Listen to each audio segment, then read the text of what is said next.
नमस्कार दोस्तों, आपका एक बार फिर से स्वागत है आप सभी की अपने यूट्यूब चैनल घुमक्कड़ हंस में। मैं हूं अभिषेक शुक्ला और आप देखना शुरू कर चुके हैं घुमक्कड़ हंस। तो हम लोग ने अपनी जर्नी स्टार्ट की है बांदा से। तो देखिए बांदा के हमकी नदी से होते हुए जा रहे हैं झांसी की तरफ, जहाँ से हमारी ट्रेन है, जहाँ से होकर के जाएंगे हम कन्याकुमारी। ये देखिए, ये है कि झांसी का खूबसूरत रेलवे स्टेशन वीरांगना लक्ष्मीबाई झांसी जंक्शन, जहाँ पर हम पहुँच चुके हैं। और यहाँ पर हमारी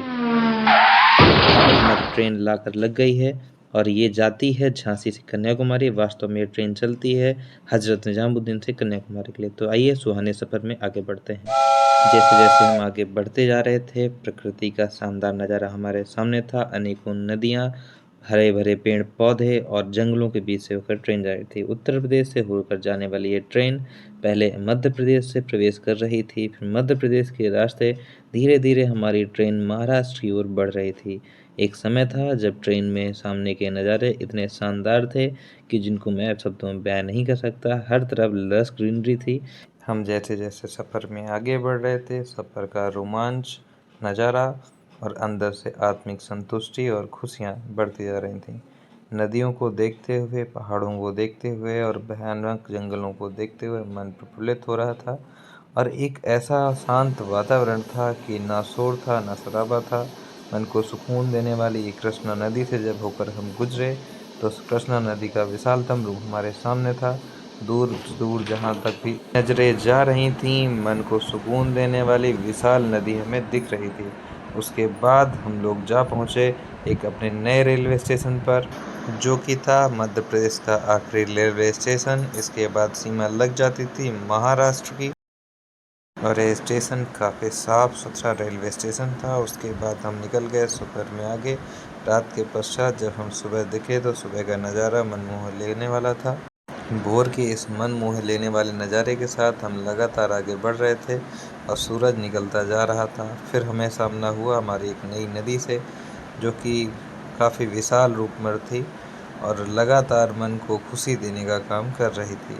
जैसे जैसे सफ़र में हम आगे बढ़ रहे थे, सफ़र में हमारा उत्साह भी बढ़ रहा था और एक आश्चर्यजनक जो खोज में हम निकले थे, वो पूरी होती हुई दिख रही थी। यात्रा अब लगातार आगे जा रही थी और हम बढ़ रहे थे रोमांच की तरफ। रोमांच तब बढ़ रहा था जब नया एक रेलवे स्टेशन आता था या नदी आती थी और नए नज़ारों के साथ हमें नई चीज़ों का जानकारी देती थी।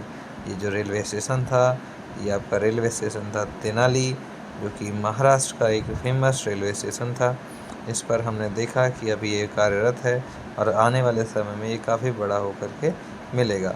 एक अच्छा रेलवे स्टेशन बनकर ये दिखाएगा। पेल्ली रेड्डी पालెం, खूबसूरत स्टेशन।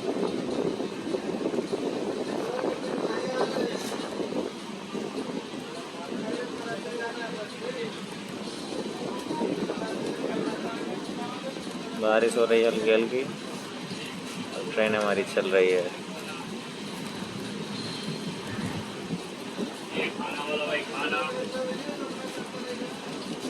पोली रेड्डी पालెం।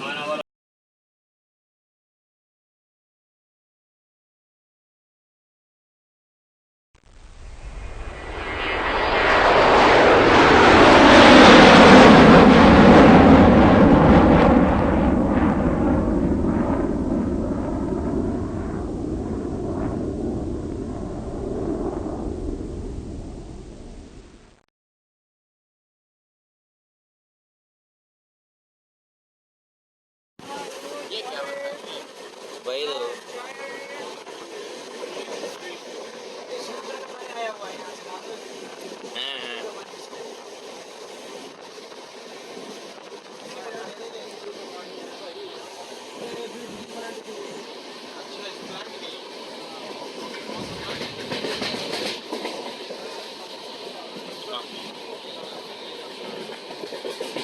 ये जैसे बोलते हैं चाइना फिशिंग नेट में मछली पकड़ के दिखाते हैं।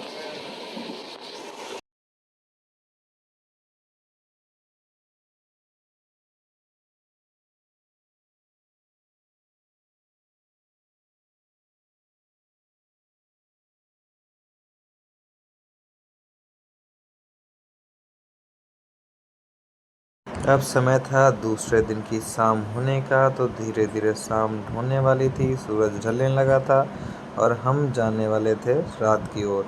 अब हम रात में सोने वाले थे और अगले दिन का व्यू देखिए आप। अगले दिन तीसरे दिन जब मैं जगा तो मेरे सामने का नज़ारा बेहद आकर्षक था। सामने थी एक फेमस झील इंडिया की जिसका नाम था चेंगलपट्टू लेक, और ये झील एक बहुत बड़े क्षेत्र पर फैली हुई थी। इस झील का जो नज़ारा था बेहद आकर्षक था। जो फाइनली आज की रात हम पहुंचने वाले थे कन्याकुमारी पे, तो उत्सुकता भी हमारी। तो दोस्तों सुबह के बज चुके हैं 4 और हम लोग अभी अभी पहुंचे हैं कन्याकुमारी रेलवे स्टेशन पे। हवा काफ़ी तेज़ चल रही है। साथ में हैं वीरजी चौहान और कार्तिकेय भाई, और हम लोगों ने जस्ट अभी कन्याकुमारी में अपना टाइम शेड्यूल सेट किया है। अब चलो हम सोचते हैं आगे जाने कहाँ हमें, कहाँ रुकना है, कहाँ ठहरना है, देखते हैं। जय हिंद दोस्तों, वंदे मातरम। तब तक आप लुत्फ़ उठाइए हमारे साउथ ट्रिप के शानदार नज़ारों का।